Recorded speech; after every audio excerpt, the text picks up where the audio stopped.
என் வயசில் இருக்க எல்லா குழந்தைங்களுக்கும் கண்டிப்பாக வெளியே போய் விளையாடணும் அப்படின்னு ஆசையாக இருக்கும். பட் இப்போ கொரோனா டைம்ன்றதுனால யாரும் வெளியே போய் விளையாடக்கூடாது. அப்படியே வெளியே போனாலும் மாஸ்க் போடணும், சானிடைசர் யூஸ் பண்ணணும், சோப் போட்டு கை கழுவணும், சோஷியல் டிஸ்டன்சிங் மெயின்டைன் பண்ணணும், ஒரு 6 feet. கஷாயம்லாம் குடிக்கணும், ரெகுலராக கஷாயம் குடிங்க. கசப்பாக இருந்தாலும் குடிச்சு தான் ஆகணும், ஏன்னா அது உடம்புக்கு நல்லது. கொரோனாலேருந்து நம்மளை பாதிப்பை குறைக்கும். நல்லா பழம் அதெல்லாம் சாப்பிடணும், ஏன்னா எதிர்ப்பு சக்தி தேவை கொரோனாக்கு. Stay home, stay safe. GeM TV நிகழ்வுகளை வழங்குவோர் Akshaya hotel and catering service.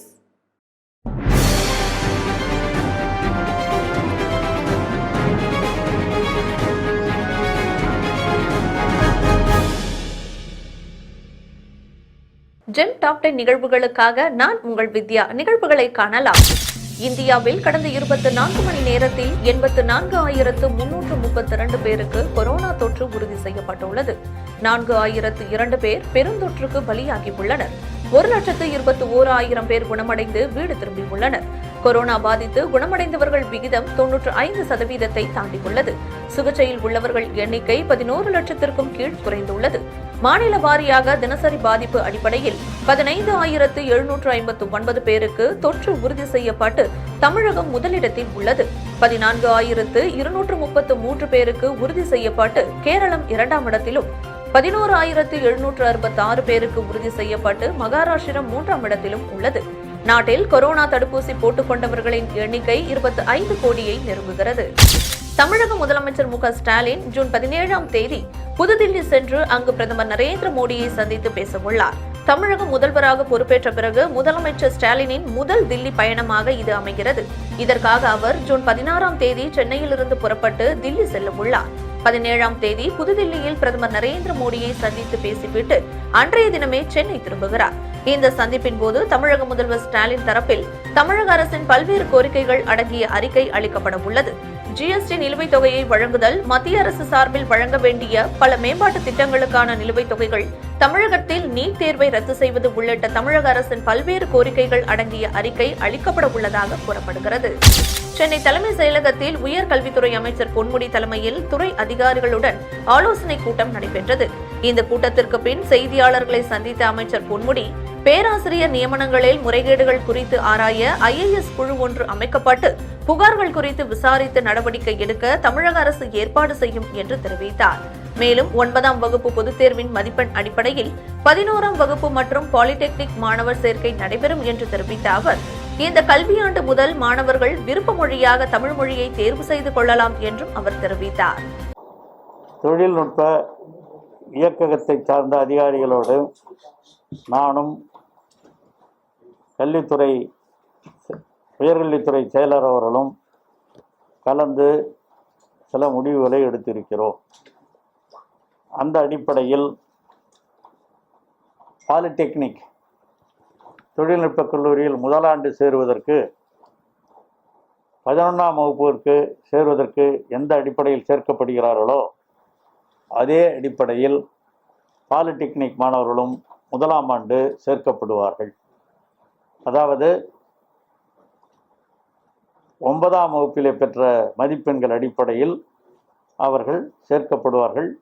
அதான் 11ஆவதுக்கு எப்படி சேர்க்காங்களோ 11th ஸ்டாண்டர்ட் அதே அடிப்படையில் தான் பாலிடெக்னிக்கும் சேர்க்கப்படுவார்கள்.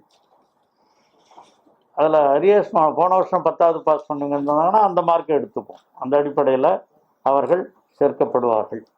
First year பாலிடெக்னிக்கில் சேர்க்கப்படுவார்கள்.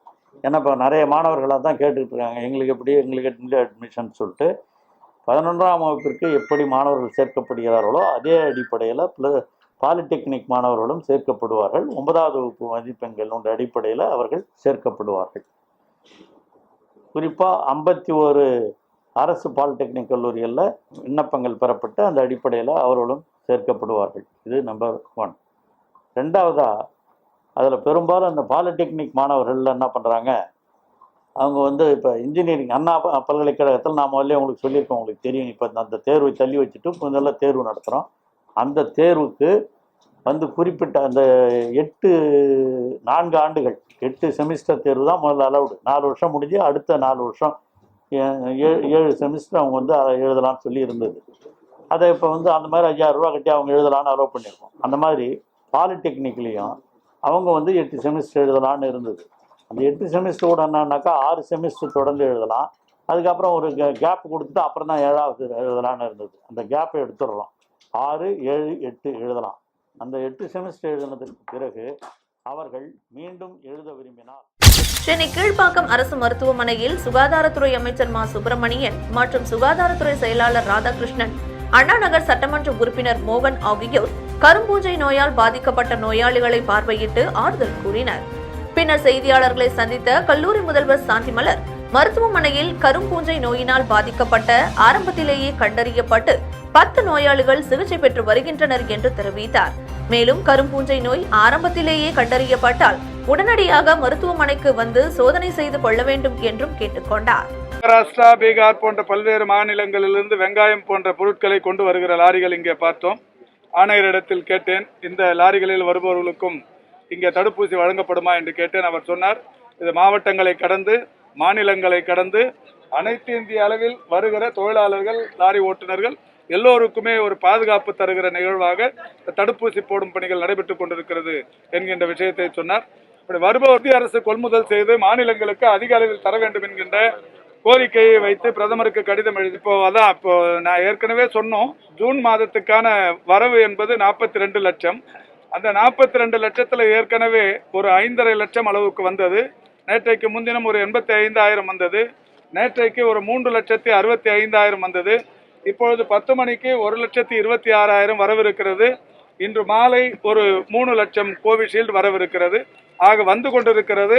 வர வர தமிழகத்தின் கிராமப்புறங்கள், மலைவாழ் பகுதியில் வசிக்கிற பழங்குடியினர், அதேபோல் 18 முதல் 44 வயதினருக்கான அந்த தடுப்பூசி எல்லா பகுதிகளிலும் முகாம்களின் மூலமும் ஒரு சில இடங்களில் வீடுகள் தோறும் சென்று அளிக்கிற பணிகளும் குறிப்பாக விடுதலை புலிகள் தலைவர் பிரபாகரன், நாம் தமிழர் கட்சியின் சீமான் ஆகியோரை பற்றி சமூக வலைதளங்களில் விமர்சித்ததாக கூறப்படும் வினோத் என்பவரை யூடியூபரான திருச்சியை சேர்ந்த சாட்டை துரைமுருகன் அவரது கடைக்கு சென்று மிரட்டியுள்ளார். இதுகுறித்து திருச்சி KK நகர் காவல் நிலையத்தில் வினோத் அளித்த புகாரின் பேரில் சாட்டை துரைமுருகன் உள்ளிட்ட 4 பேரையும் காவல்துறையினர் கைது செய்தனர். இவர்களில் சாட்டை துரைமுருகன் நாம் தமிழர் கட்சியிலிருந்து நீக்கப்பட்டவர் என்பது குறிப்பிடத்தக்கது. இந்நிலையில் மறைந்த முன்னாள் முதல்வர் கருணாநிதி குறித்து அவதூறு பரப்பியதாக அளிக்கப்பட்ட புகாரில் சாட்டை துரைமுருகன் மீது மேலும் 4 வழக்குகள் பதியப்பட்டுள்ளது. உள்நோக்கத்துடன் அவமதித்தல், சமூக அமைதிக்கு குந்தகம் விளைவித்தல் உள்ளிட்ட 4 பிரிவுகளில் தஞ்சை திருப்பனந்தாள் காவல் நிலையத்தில் வழக்கு பதிவு செய்யப்பட்டுள்ளது. கொரோனா காரணமாக கடந்த ஆண்டு பிறப்பிக்கப்பட்ட ஊரடங்கு காரணமாக வாடிக்கையாளர் வங்கியில் வாங்கிய கடன் தவணையை செலுத்துவதற்கு அவகாசம் வழங்கப்பட்டது. அதேபோல தற்போது கொரோனாவின் 2வது அலை காரணமாக பல மாநிலங்களில் ஊரடங்கு பிறப்பிக்கப்பட்டுள்ளது. இந்நிலையில் விஷால் திவாரி என்ற வழக்கறிஞர் உச்சநீதிமன்றத்தில் வழக்கு ஒன்று தொடர்ந்தார். அதில் கொரோனா 2வது அலை காரணமாக பலர் தங்கள் வேலைகளை இழந்துள்ளனர். இதனால் வங்கிக் கடன் தவணையை திருப்பி செலுத்துவதற்கு அவகாசத்தை வழங்க வேண்டும் என தெரிவித்தார். இந்த மனு நீதிபதி அசோக் பூஷன் மற்றும் MR ஷா ஆகியோர் கொண்ட அமர்வு முன் விசாரணைக்கு வந்தது. அப்போது கொரோனா 2வது அலையை காரணம் காட்டி வங்கிக் கடன் தவணையை செலுத்துவதற்கு அவகாசம் வழங்க முடியாது என உச்சநீதிமன்றம் திட்டவட்டமாக தெரிவித்தது. கடந்த ஆண்டு கொரோனா காரணமாக 6 மாதங்கள் வரை கடன் தவணை ஒத்திவைத்து சலுகை வழங்கப்பட்டது என்பது குறிப்பிடத்தக்கது. நாடாளுமன்ற உறுப்பினரும் விடுதலை சிறுத்தைகள் கட்சியின் தலைவருமான திருமாவளவனை விமர்சித்த விவகாரத்தில் பாஜகவை சேர்ந்த நடிகை காயத்ரி ரகுராம் நேரில் ஆஜராகும்படி சென்னை சைதாப்பேட்டை நீதிமன்றம் சம்மன் அனுப்பியுள்ளது. 2019ஆம் ஆண்டு திருமாவளவன் இந்து கோயில்களின் வடிவமைப்பு குறித்து பேசியது சர்ச்சையை ஏற்படுத்தியது.